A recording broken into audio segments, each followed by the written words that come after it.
it's September 3rd today, Friday. What did you do?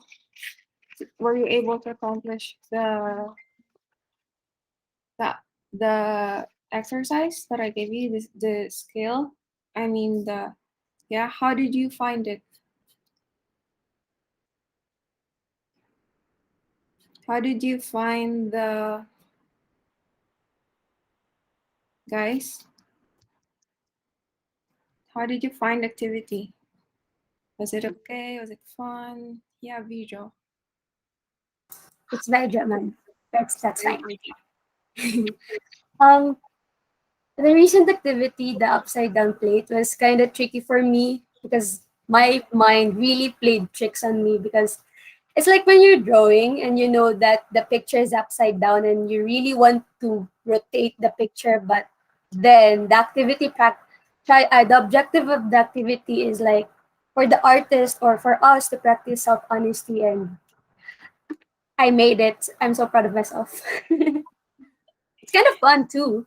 Yeah. So how about others? So that was actually the hard part of the activity. Yes, Catherine. For me, same as Virgil, it's quite tricky, but at the same time, it's very challenging because you really have no choice but to draw it upside down. But I really did my best to copy the drawing itself, like not necessarily like create it, like you are really eager to really draw that drawing assigned to me. So yeah.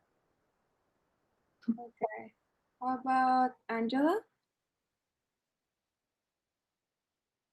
How did you find the activity?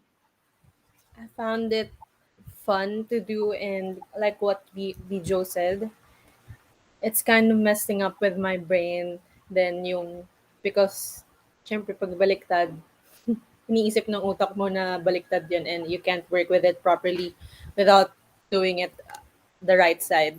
And it was fun, and I think it's a great exercise for us to be able to copy what we see in front of us. So, So that's actually there is a scientific thing of the theory behind that because it says now whatever we see in front of us, it automatically process down what we see actually is upside down, and then our brain automatically process it on the right way.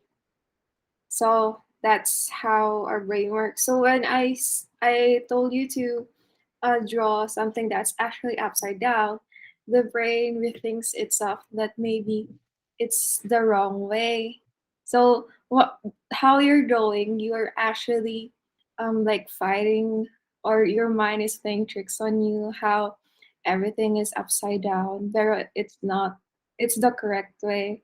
So in reflection with it, that is also how we see the world. Some people have different kinds of perceptions in a way that every person have different kinds of ideas, different kinds of thoughts, and different kinds of opinions. Same also with all of you, especially when you made the exercise.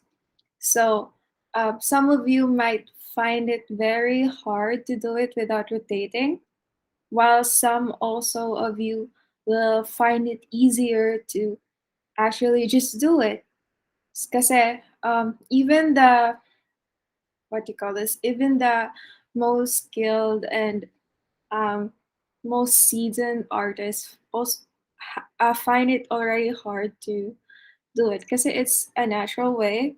But most artists, the one that are trained, are actually trained to see things um, objectively and logically. So that is how you do it. And the next steps that when we go further through the course, you will see, especially with your other courses, as you go along with different levels, you will understand and figure out techniques and learn new techniques on how to hold your skills and how to draw something on how you see and how to draw it objectively and not so yung the tricks that your mind will play on you while you're drawing it upside down or while drawing the figure that is already upside down. You will see, you will make it because of these techniques and skills that we're going to teach you. You will make find it more easier to draw it in the future. All right. Pero with visual perception, um, in this course, in this SEM, what we're going to discuss first is the basic elements of drawing or art. So when you say elements, what makes up art? What is how is art? And what kind of elements or what kind of factors does art comprises, for example?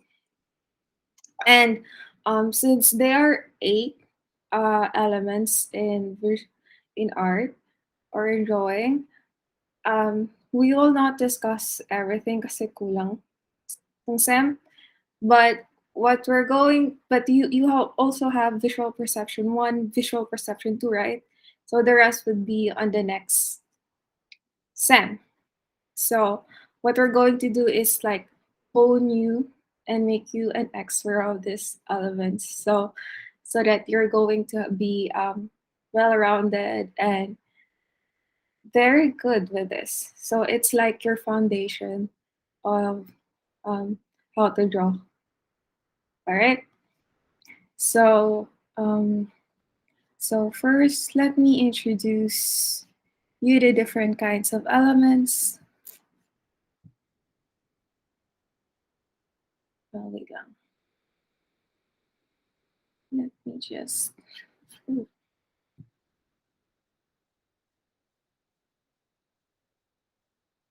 So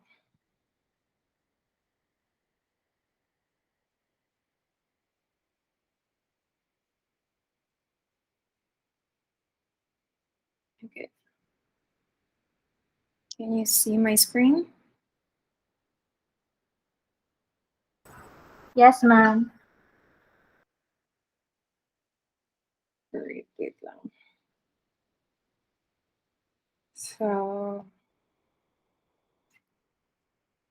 So we have 62 slides, but I'm not going to discuss everything because the rest is for visual perception too. This is a little bit different with the other because before we have the old tawag dito?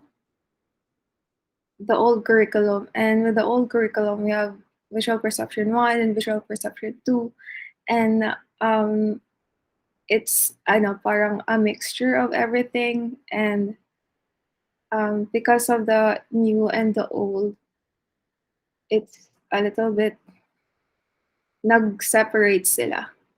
So before it's going to be, and then way back before it's only visual perception 1, and the others would be mixture of techniques and stuff using these elements and principles.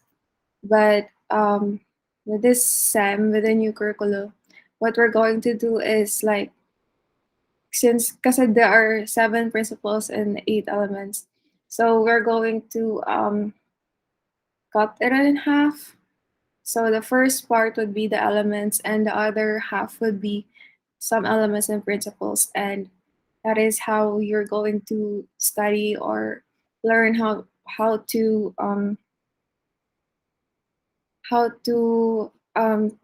make use of these elements and principles in your composition. Because there are a lot of artists that are really, really good with their skills, but not everybody knows or have a very good sense of composition in their art. So if you could see some people like put elements that may be out of the way or parang a little bit distracting yung iba. So that is how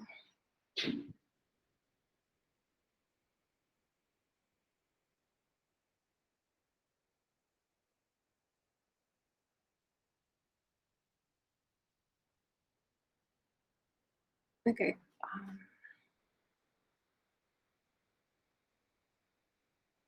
Okay. So there are, seven. There are 7 elements of art. So you have the line, shape, form, value, space, and color. Color and texture. So with a line, you know what a line is, right? Even a grade student would know what a line is and also a shape. So, but um, in art, a line is an element na is defined, sorry, that is defined by a point moving in space. So you have one point and another point, and the distance between two are the line. So the line in art could be descriptive, implied, or abstract. When you say descriptive, yun yung literal na line. When it's implied, you can see imaginary lines. And when it's abstract, it could be a line that is with a mixture of um, different kinds of lines. So you have different kinds of lines. You have the curved line, you have the zigzag and scribbles, you have straight, vertical, right? The curved line. So you have different kinds of line. When you say about shape, shape is in art is a two-dimensional flat or or most of the times limited to height and width. So when you compare shape and form, form naman is three-dimensional. It is most of the time not flat. It has volume, height, width, depth. So when you say square, that is the shape. When you say a cube, that is a form. When you say a circle, that is a shape. So, and when you say a form, you have a ball, right? Or a sphere. So when you say shape, it is flat, it is two-dimensional. And when you say a form, it is three-dimensional. And um, sometimes you could even touch it or has a depth, or you could put something in it because it's 3D, right? And then what is value? Value is the lightness or darkness of colors. So I'm not saying that it is only white or black, but it also is the color in between the light and the dark. So if you have red, the lightness would be white. In the middle, you have the red. Pero you will also have pink, dark red. So and then you will also have black, and then you will also have gray. So that is the value. So value is the lightness and darkness of the colors. Um, space. Space here could be also be literal or implied. So space here it can be positive or negative areas. When you say positive, it it is an object or an element is inside or occupying that space. But when it's negative, there is nothing in it. So space here could also be implied in a way that it could also be the like a sense of depth or a place in the artwork. Like for example, the sky, the the sea, that could be also a part of space. All right. Color. There. Color is the color. You know, yung um, red, blue, yellow, green, right? So there are also different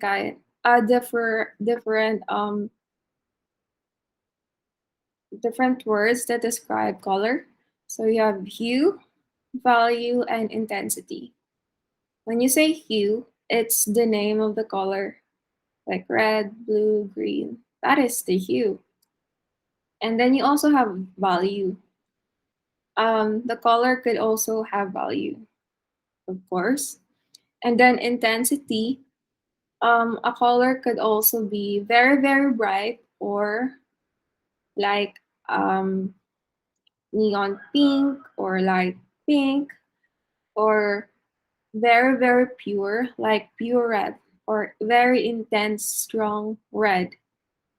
And it also, or very, very low or dull color.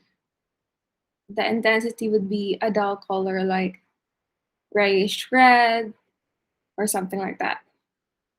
And then lastly, you have the texture.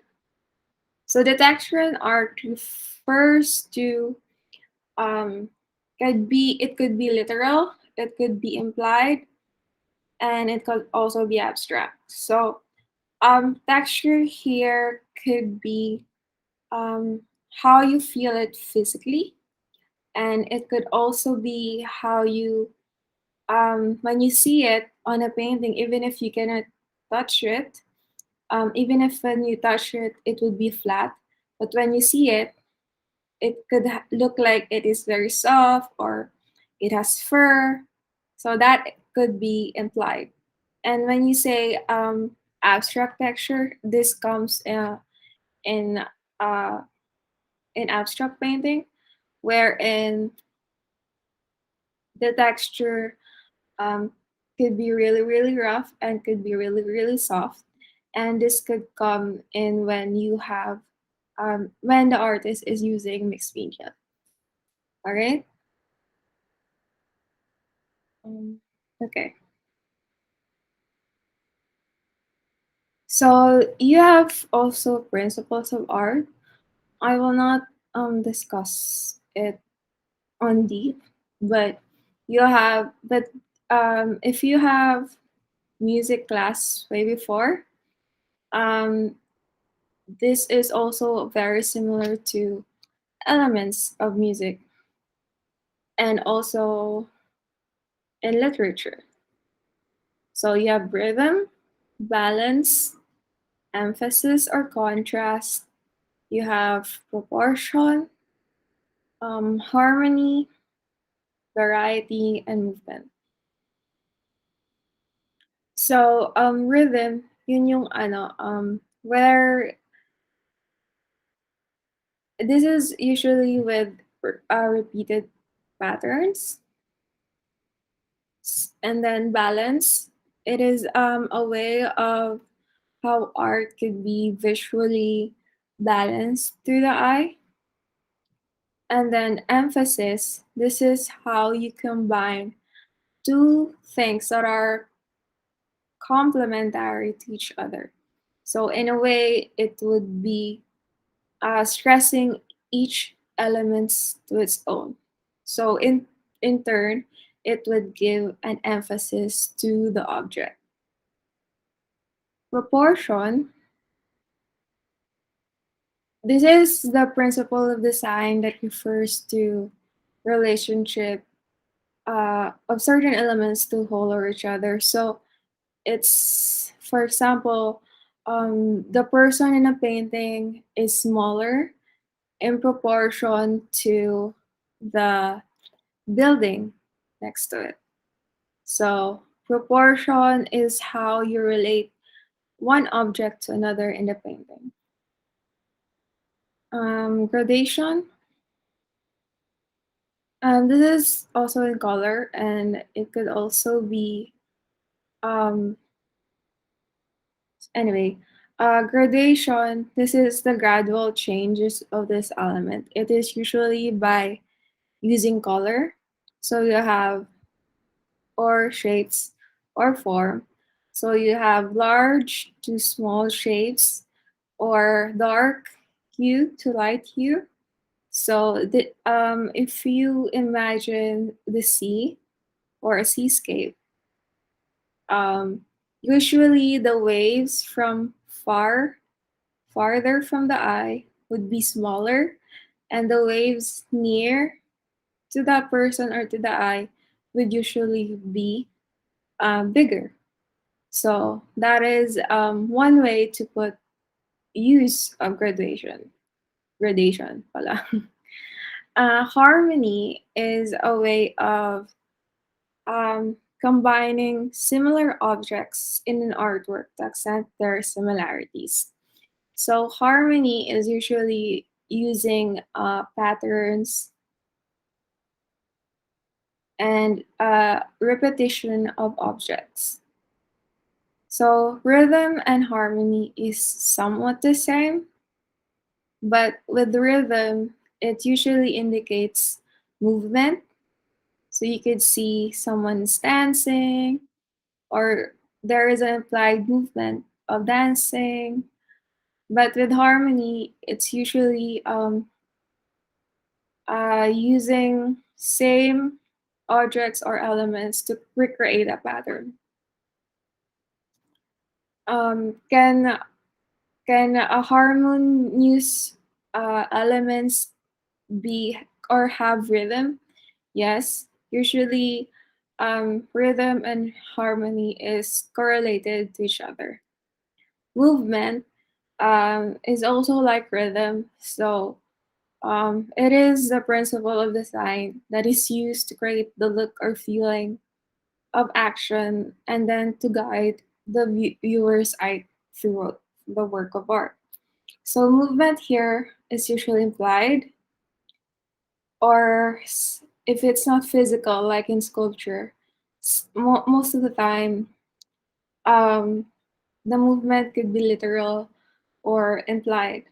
So, and also in abstract. So when you say movement, literal movement, a sculpture could be like rotating or moving, or for example, if there is a wind, it could, or if the wind is a part of the sculpture, it could be moving. So that is could also be a part of the artwork itself. When you say literal movement, yeah, you're the literal. When you say implied movement, this is when you see paintings or drawings that looks like they're moving, but they're actually not. They look like they're frozen in space, but when you see them, they look like they're moving. So that is movement. And when you say abstract, these are figures that doesn't really say something, and there's no definite figures, but you could feel your eye going through the painting and it looks like moving sometimes, just like the abstract painting or the action painting of Jackson Pollock. All right, so let's see more. So here are just examples, lines, and this is an example of how you use lines, right? So this is a web design. Oops, sorry. So that is how one creates line. This is a web design or a website. And when you scroll it, it would look like this.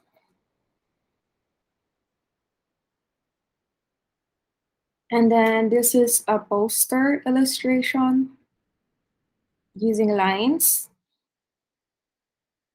Nice, right? And then you have scale or proportion. What is the difference between scale and proportion? Scale is how big or small it is. Like for example, a mouse is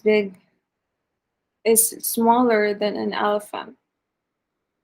Pero when you say proportion, it is actually related to something, or it is compared to something. For example, a mouse is uh, in is smaller in proportion to the elephant, or when you say accurately, you could look like that toe or the feet of the element is the same size of the mouse. So that is how you measure proportion.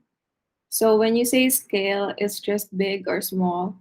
But when you say proportion, it is usually in relation to an object or an element. So a proportion is somehow more accurate visually in an artwork. So this is an example. So if you could see how the man is bigger than the rest of the persons here. So the scale is bigger and this one is smaller, right? But when you say in proportion, this is not proportion with the other uh, the other figures. Kasi mas malaki to and the rest is smaller, right? And this is also how you use scale. So scale is also used to showcase emphasis. So for example, this one, so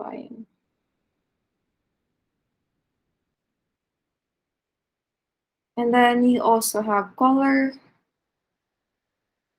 So one thing about color is it also describes or it is it also show what one is feeling or it also showcase the mood of the painting. Like for example, yellow could be happy, or when you use black, it could be sad, grieving, or blue could be sad also, and red could be angry, or love. Red could also be used for love. So again, color. And at the same time, it could be an interesting use for design. So this is the use of white, light, and gray, soft blush tones, copper and gold foiling. And then this is also an advertisement for Fruity. So if you could see the complementary colors of red, blue, and violet, or purple. So this is the branding of Juice Fruity by Sagmeister and Walsh.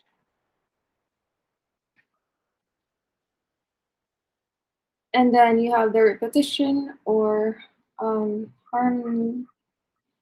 And so this is branding by Michelle Wong. So if you see how the scarlet color is consistent throughout the stationery. And another one is Natasha Chankina. This is also a branding. Nice, right? And you could also see how repetition is used to to for to show rhythm and harmony. And you have also your negative space. So this is an etching by MC Etcher, Sky and Water. So like I said, negative space is something that there are no elements or objects inside. So if you could see how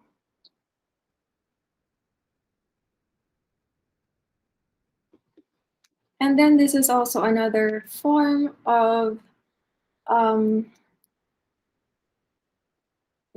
using negative space. So these are logo designs or animal icon designs by George Bucca.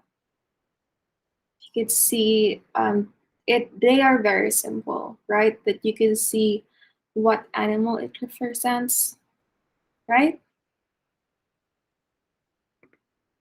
And then you also have symmetry.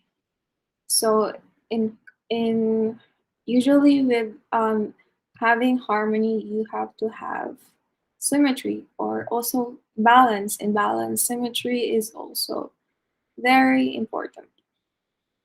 So these are examples. You have the famous logos like Starbucks, Target, this is Chanel, right? And then McDonald's. And you also have a poster here of a wedding. So it's Jar Yariel and Laura in August 25th, 2013. So nice, right? You can do that too. And this is also example of symmetry or balance using symmetry. So this is a layout of a book by Spread Design by Brighton Corners and Anish Kapoor. And you also have transparency. This is the same with gradation. So this is how you see see-through. Opacity is how you cannot see through it, and then transparency is something or a color that you can see through it. That's not the textbook meaning, but it's the most easier way to explain. So this is also a poster by Jack Crossing. So if you can see how he used transparency or the gradation to recreate movement, and also how there is also balance on the negative and positive spaces, right? And this is also by Filippo Barcan and Nico Gardner and Laura's podcast.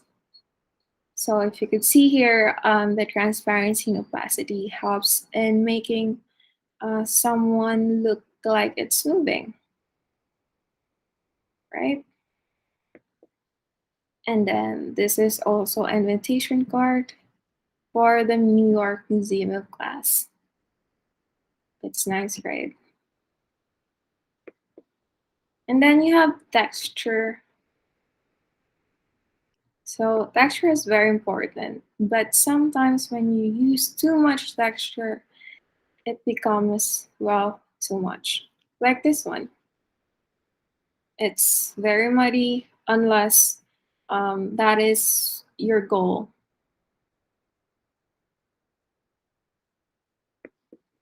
But this one by Dan Castro is very unique and very good. He used the texture to make the ever upward have a depth and also have emphasis, right? And it also looked like vintage or something. And then this is also a business card for Foremost White Company. And if you could see how interesting the card is and how it is very good to like hand out this personal card. This is my card. Call me or something like that. Great. And then you have the balance. It's the same thing, somehow same thing with symmetry, but balance here cannot always be balance cannot always have symmetry. It could also mean like balance, like with visual weight, it would look like a balance in the left, the right, or the top, or the bottom. That is what balance is. So just like this one, the cat logo bar by George Bukha. So if you think if you printed it out, do you think it would stand upright? Still, that is balance. It would stand upright. And another example, this is a symmetrical balance naman. So balance is not just symmetry, and it could also be asymmetrical. When you say asymmetrical, the left and right, when you cut it, or when you cut the poster or the object, um, if you cut the poster in half or the whole thing in half, the left and the right would in reflection to each other, or the top or the bottom would be in reflection to each other.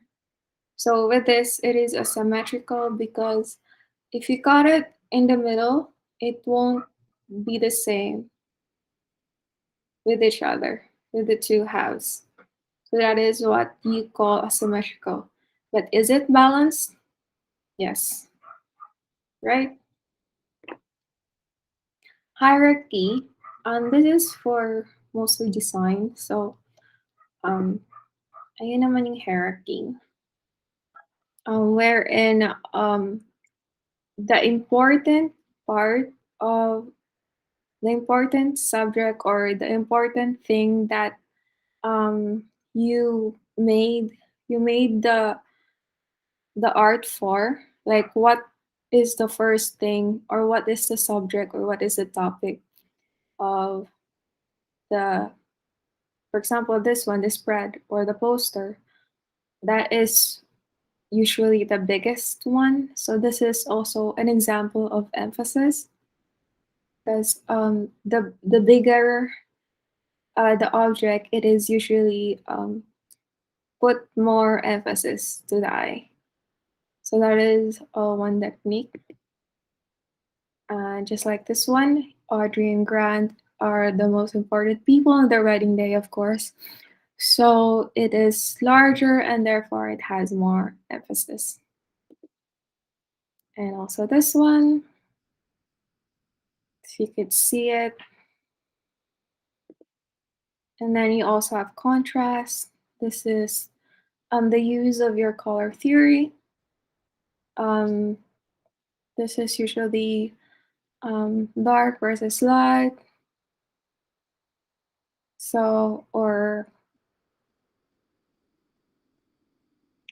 what it may imply.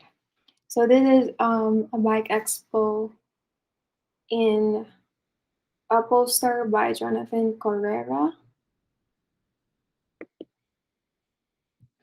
And this is also another logo design by Roby Cobb. So if you can see dark, light, thick, and thin. And then this one also light and dark, but there is also an emphasis.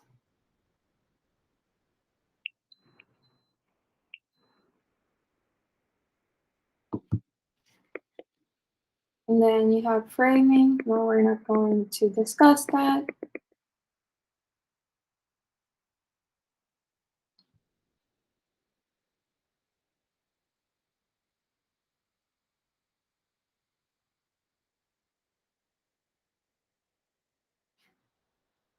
So, okay.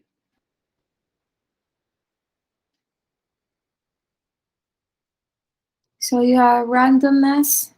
Usually randomness is, we're not going to discuss this because it is purposely making a disorder of your artwork. But the thing is, we're actually learning how to organize your elements. So we're not going to put randomness, or we're not going to apply randomness for this sem. But here are examples. Like this one, Killer Inside Me. This is a poster by Keith Killen.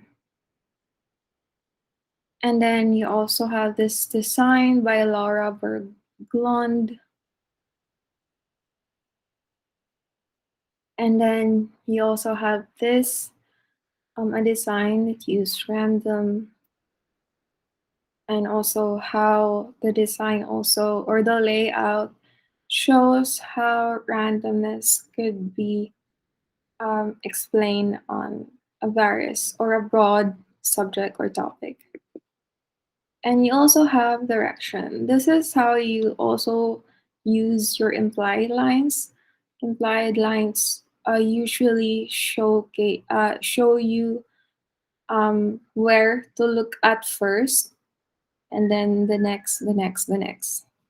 So the lines here are implied, and it is not line themselves, but rather line that will give you direction, like a path. So here is example. Like for example, when you read, you usually read from left to right, like this one. This is a heat map.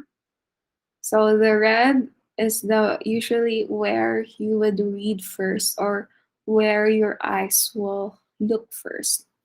So usually it's top to the leftmost. So there. And this is also important when you're making your artwork.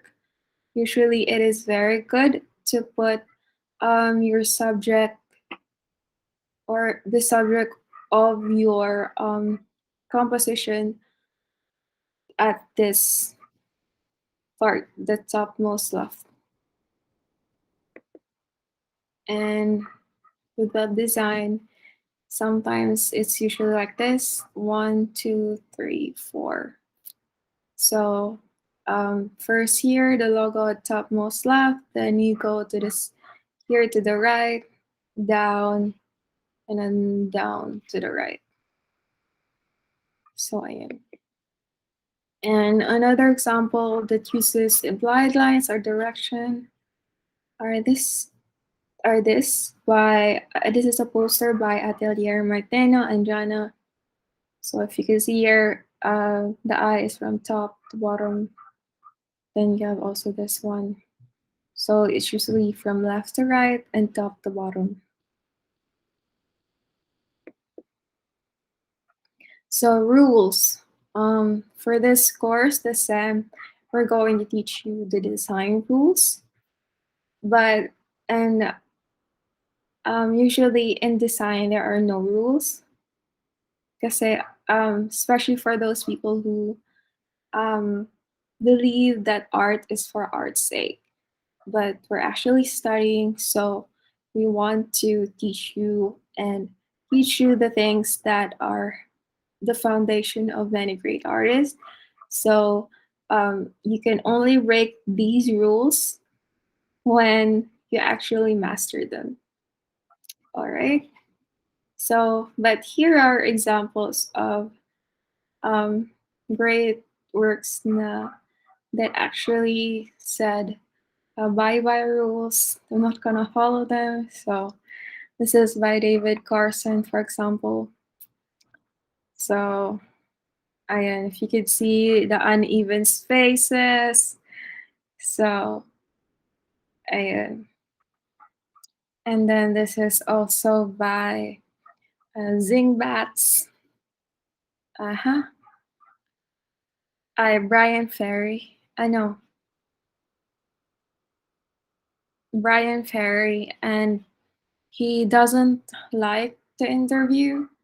And so in order to make the interview very interesting, he used like a typeface that has full of symbols. So when you look at it, it would be like that one. All symbols. So somehow, I don't know what the artist was thinking. Maybe he thinks na that would make the interview a bit more interesting. So, and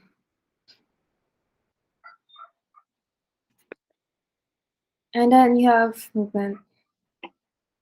So you can showcase movement by transparency, blur, and dynamic edge. So you have this one. This is also a logo. And another poster design. This is for the 2012 Olympic Games. And another book cover. by Arzinger, Wichner, Rast, and another one by Matt Chase. I think you saw this before. Oh, that's the last. All right, so how are you guys? Can you go? Are you ready for the next one? Huh? Yes, ma'am. So we only have another 30 minutes more. So the next one will be more in depth of lines. Kasi, di ba, lines is our topic for today. So,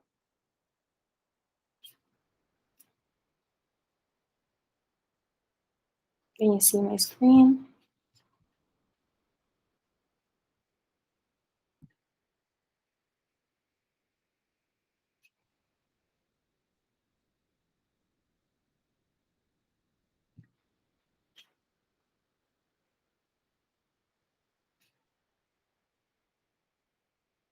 So this is your, oops, sorry, I touched something.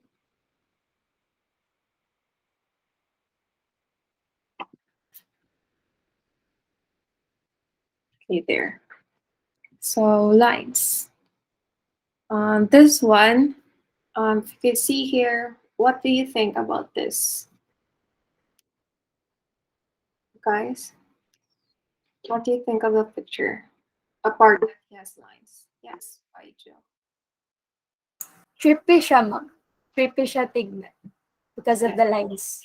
The Yes, it squiggly lines. How about you, Catherine? What do you think?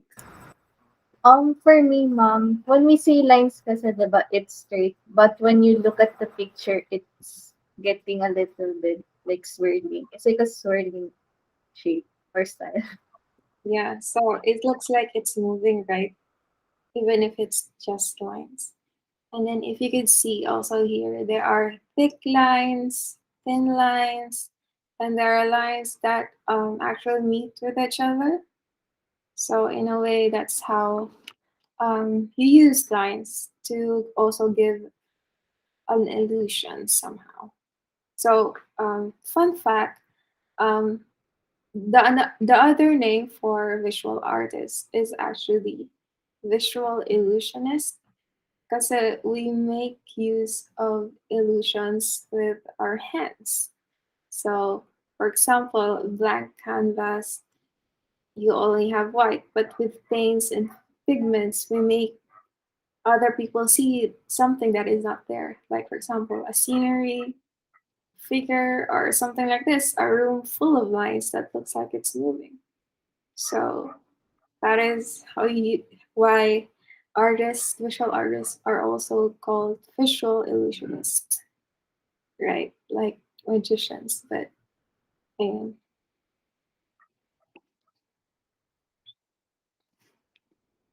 so what is a line? Can someone read for me? Yes, Vaijo. Lahat po ba, ma'am? Yes.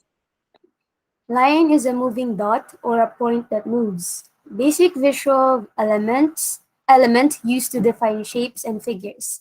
Edges used to indicate motion, emotion, and other elements. Very good. What did you understand?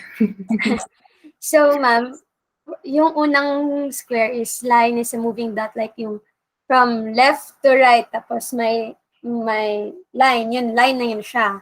Tapos yung second naman basic visual element, yun yung parang hindi siya parang nag yun yung fundamental or tama ba yung factors para maging mabuo yung shape. Example, square, may apat siya na line. So, ayan na siya, square na siya, shape na siya. Tapos, edges used to indicate motion, emotion, and other elements. For me, ma'am, sabi natin yung pinaka-picture kanina, motion, yung, sabi natin yung wall na yun is like straight wall lang siya. But because may lines doon, napaperceive namin na viewer na parang parang wave yung wall imbis na straight wall siya. So, yun yung nag-indicate ng motion. Yung sa emotion naman, for me, ma'am, yung sabihin natin, meron kasi yung psychology na pag B pati, yung shape na O pati shape na parang V. Parang yung perceive natin na pag O, soft siya. Tapos pag V naman, parang sharp. Parang ganun, ma'am. I don't know if you get it. And other elements, ganun. That's my take para sa lines. Okay, thank you. Angela, you want to say something? I was gonna read din po. But yeah, I agree with Vijo. Okay. Do you want to add something with what I just said? None for now. Thank Okay, thank you. So Vigil is correct. So line is usually a moving point or dot. In geometry, it is usually the distance from, or physics, it's usually from the distance from one dot to another dot. So that is your line. And also is not strictly from left to right. It could also go from top to bottom, bottom to top, or from topmost right to the topmost, um, to the lower left, or something like that. And the line is also not usually, it is not always straight. It could also be curvy, swirly, so whatever kind of line you may think. So that is your line. And usually, um, the line is also the basic visual element that used to define shape. So how can you say that one thing is a square? For example, you count how many edges it has. So, like for example, the square has 4 edges. It means that it has 4 lines. So that is how a line defines shapes and figures. It could also a line could also indicate motion. For example, remember the poster earlier that has a wavy thing? So somehow that shows that it is waving, like, diba? For example, the example of a wind. You cannot actually see a wind.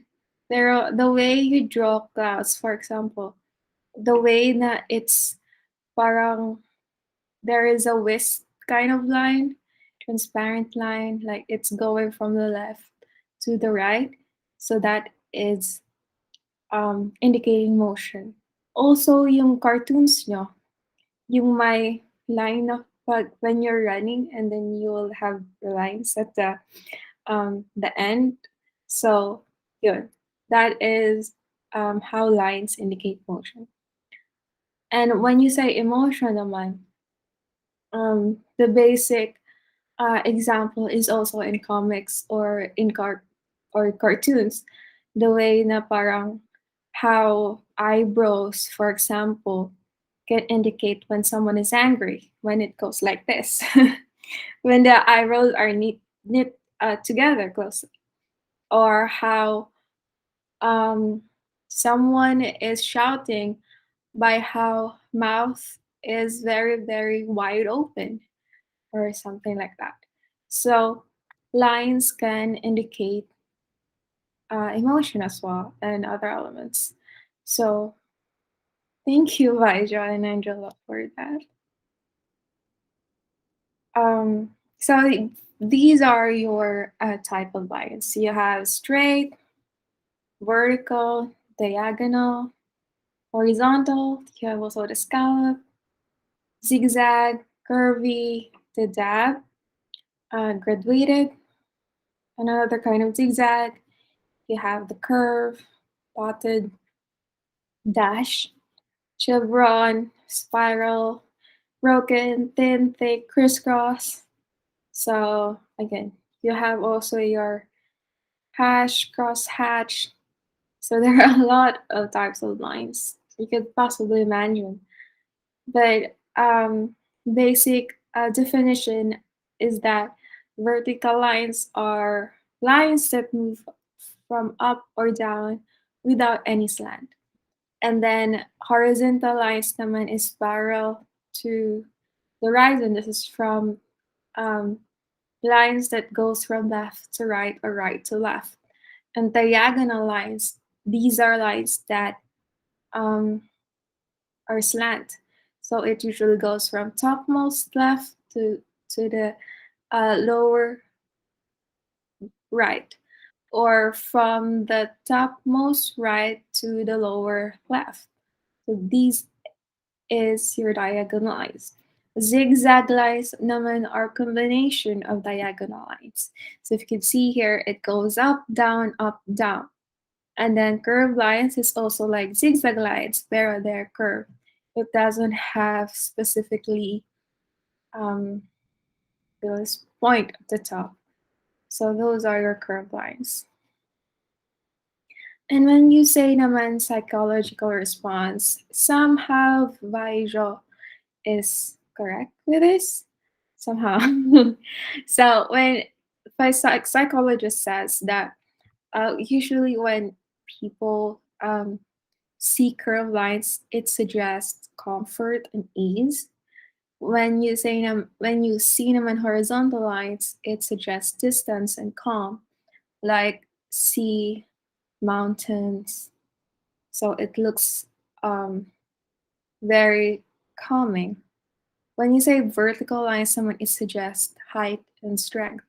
So if you could imagine a very, very tall person, so that is how vertical lines suggest. And jag lines usually suggest turmoil or anxiety, or how the feelings inside the artist or the person cannot be is not stable enough to be calm. So that suggests turmoil anxiety. So if you could um, imagine a car running without a brake or something, or the the person is not very is in trouble. So you could imagine those jag lines. So yeah. This is a work pala by Leonardo da Vinci, and this his study of this equestrian monument in 1488. This is made by a metal point on blue paper. So if you can see here how the lines are, how the jag lines here shows turmoil, anxiety, and how this horizontal line is somehow calming. And this one too. And how the curve here suggests comfort and ease, while this one is, it looks in turmoil. And then how the height of the horse suggests how strong the horse is. So that is one example. And you also have different kinds of line variation other than yung kanina. So you have the length. So lines could also be long or short, and it could also be wide or skinny. And the lines could also be described by their texture, like the lines could be rough or smooth. And the direction could be in any direction, for example, left, up, down, right. So, and then the degree of curve could be gradual or not at all. So these are just your terms on how to describe a line. You have your length, width, texture, direction, and your degree of curve. And somehow my slides are a bit messed up. So you also have your freehand lines. So this can suggest energy, mood of the artist. And then mechanical lines could suggest rigid or control. Continuous lines could lead to lines in certain directions. And then you also have your thick lines and thin lines. So everything you can see it here. So what are your freehand lines? Everything is freehand. Mechanical. So you have the hashings. And then there are a lot of broken lines, of course. And you can see how those lines suggest balance or the structure of the horse. Like how this one is very defined using thick lines as well. And how thin lines like this one suggest how delicate the figure is. Sorry. You also have hatching and cross hatching. So hatching, yun yung one direction lang, and then cross hatching, yun yung two lines that is opposing to each other. So it's like this one.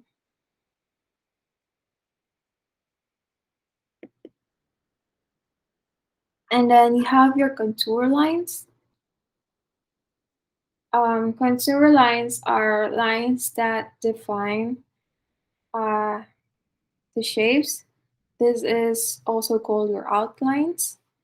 So, for example, the outline of the hat here of the horseman.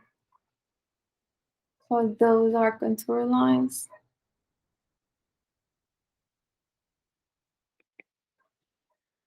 And also the lines, like this one, this is what you call hatching. The lines outside that makes up the shape, yun yung contour lines. And the lines that show the shade of the horseman, for example, that is the hatching. And all of these actually make the figure look like it is three-dimensional and that it has form. And then another is that contour lines could also create an illusion of shading. For example, how this contour line is very thick and it looks like there is a shade there. And also how this one, for example, is very thin. It could show how that part is lighter than the other parts. And if you could see how hatching here is used to indicate movement. So you also have your organic lines and inorganic lines. Organic lines are those that are loose curved lines that found in nature, while inorganic lines are usually straight, curving lines like those found in geometry.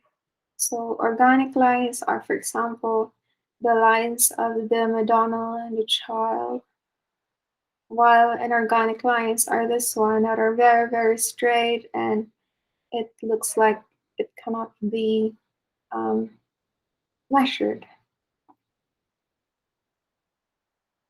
I mean, it can be measured, right?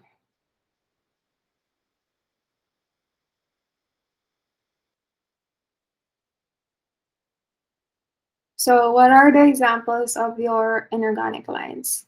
Square, rectangle, circle, triangle, what else? Star, polygon. Most of your polygons are inorganic lines. So the organic lines are those usually found in nature.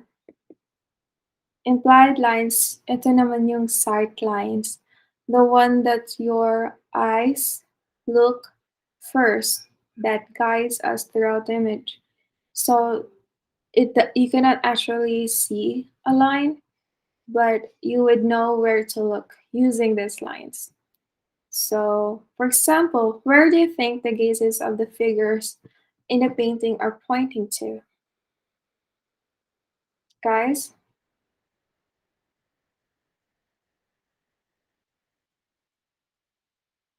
Are you still there?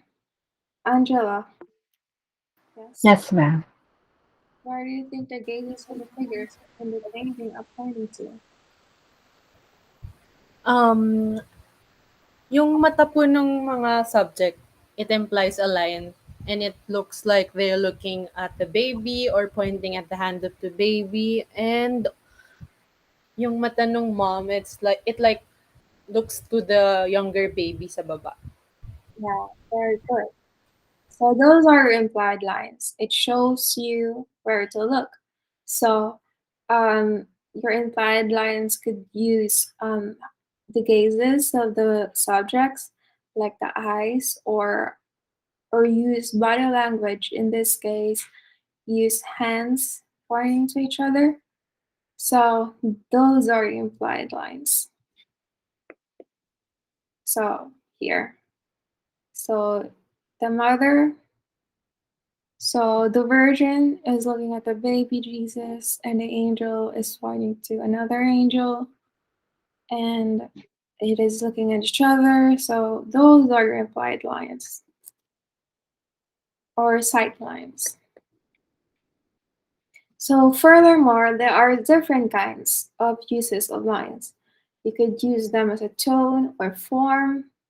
You could also use line as a texture, line as a structure, in movement, emotion, energy. And then you could also use line to indicate form and abstraction.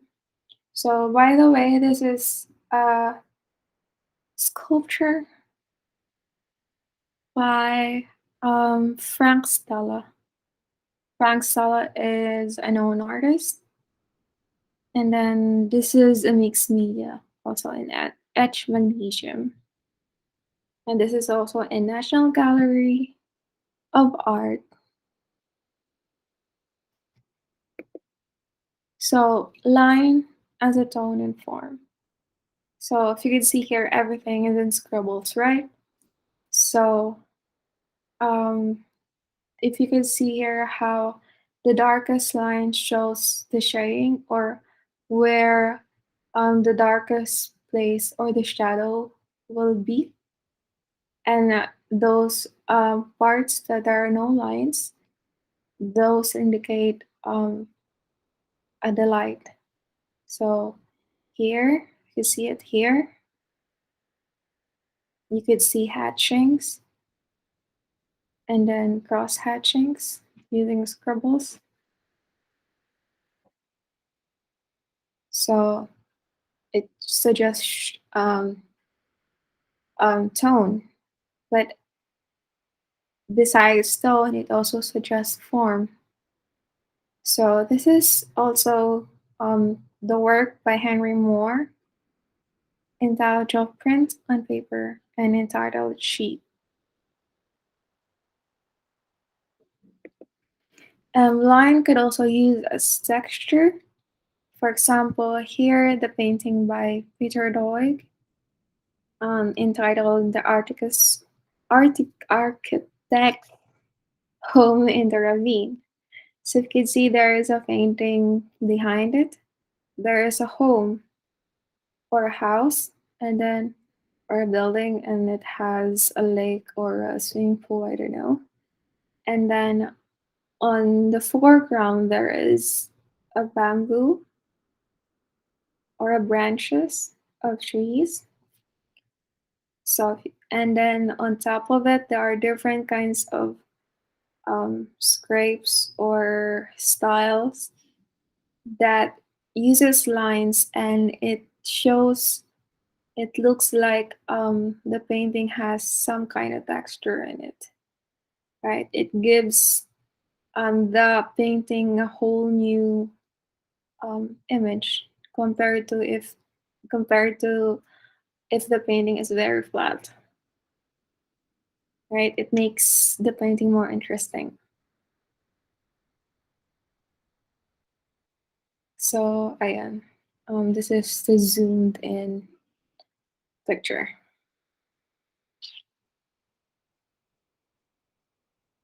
And then line is a structure. This is a painting by Robert Delaunay, and that this is the Eiffel Tower in 1910. You can see here the Eiffel Tower is not proportioned. It looks like all sides of it are painted, like in Cubism. What else? You could see here how the lines are used to indicate um, the Eiffel Tower as a building and how the lines make up the Eiffel Tower in this painting. Even though it is not um, real to life. And then furthermore, line could also be used as a form of movement. Like this famous painting of the Great Wave of Kanagawa by Katsushika Hokusai in 1760. So it shows there are 6 views of Mount Fuji, but somehow, of course, Mount Fuji is it's bigger than the waves, right? But somehow the waves are bigger and then looks like it's going to engulf the Mount Fuji. So in that sense, the waves or the line here shows movement, like it's going to crash. And then an example here by Pablo Picasso in 1881. No, sorry, in 1937. This is The Weeping Woman by Pablo Picasso. You can see how lines are used to indicate emotion. Even though the figure doesn't have, even though the figure isn't that clear or is not real to life, but you can see how the eyebrows are um, away from each other, or how the the shape of the mouth is that looks like an anxiety. So, or this thing here from the eye looks like a tear that rolled her in her cheek. So that is what line are used for. It can indicate emotion. And this is the third to the last slide. Are you still with me? So this is the line, the use of line as energy. So this is a sketch by Rembrandt. It is titled Two Women Teaching a Child to Walk. If you could see how the rigid lines or the dark lines of the child is very rigid or is not soft. It is very strong and it is also darker than the rest. And while other lines naman decides the child indicates movement in a way they are wispy, they are not that dark, and it looks like this one is even moving um, from the feet palang, or this one, for example. So lines can be used as a form of energy. And then what else? This is a sculpture by Alexander Calder. And this is entitled Edgar Varese and a Known Man in 1929 to 1930. This is a wire sculpture.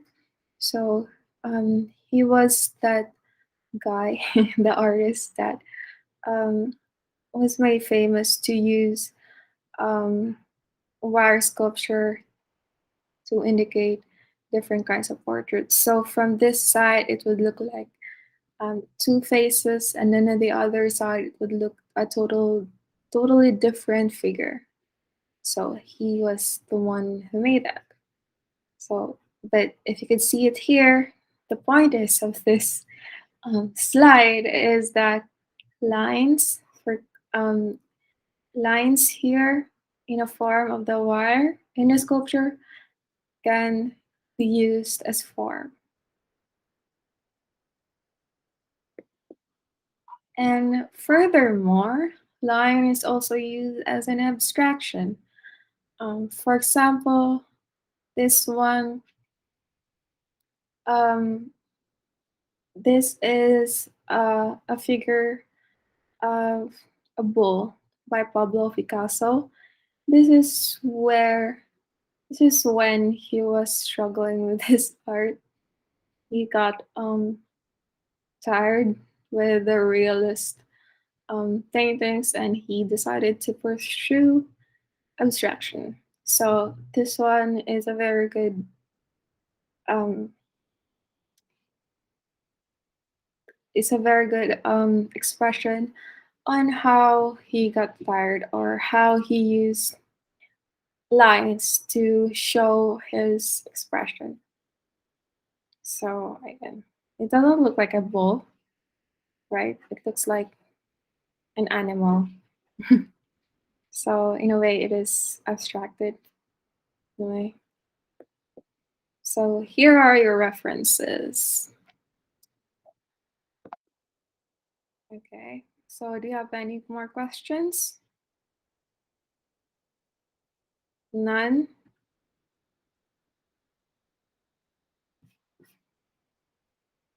So are you sure you don't have any more questions?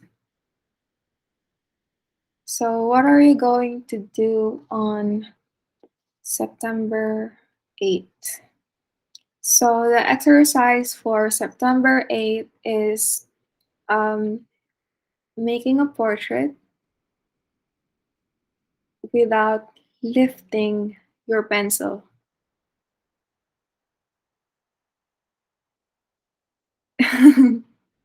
So this is do you want me to give you a particular reference, or do you want to choose your own?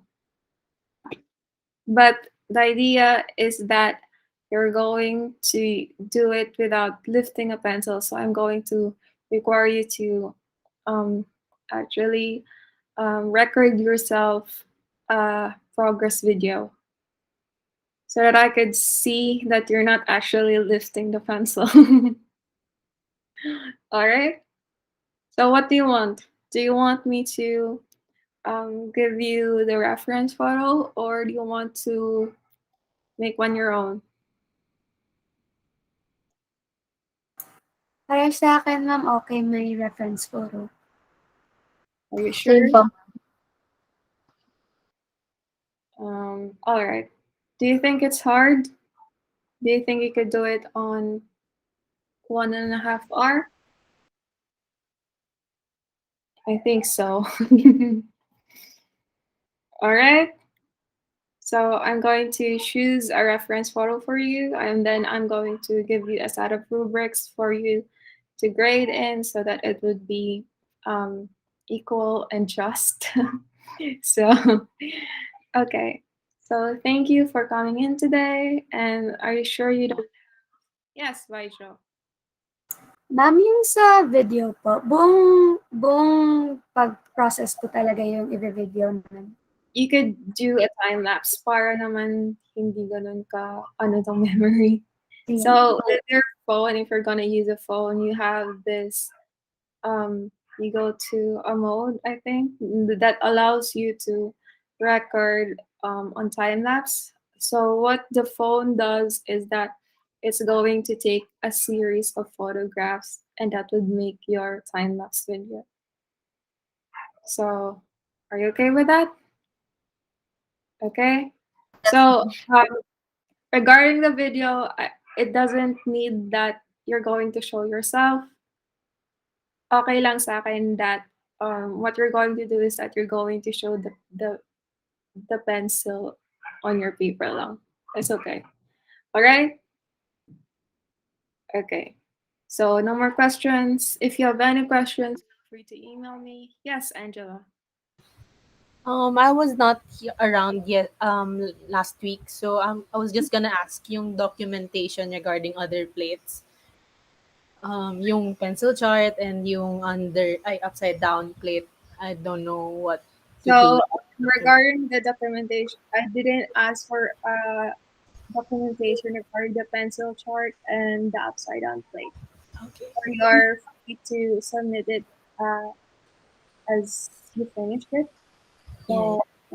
So this particular exercise for next week, um, I will require documentation for me to see if you done it really well, and you could. I think you could also do it very fast, and I wish you good luck. So during my time, we actually were asked to draw without lifting the pencil, without, and then at the same time, not looking on the paper. So that was really, really hard. So yeah, just like that. So so with you, I'm going to ask you not to just lift your pencil long. So I hope you will do really, really good. And that the objective with this is that this would um, make you, this is an exercise on your visual skills, visual perception, and how your mind is going to connect with um, your hand. So what you're going to do is that your eyes will follow the form of the figure and all of the details. So that is the um, exercise will be. So you're going to use lines on how you're going to so, and at the same time we're going to if you can, you could also use these lines to make to show to show shading. So remember how I I told you that different kinds of hand movement or how you grip your pencil will make you make the pencil lead go very thick or very thin. You could also use that in this activity. All right? Okay. So good luck and thank you for coming in today. Ingat. Thank you Bye-bye. po, ma'am. Take care po. Sige. Thank you, then.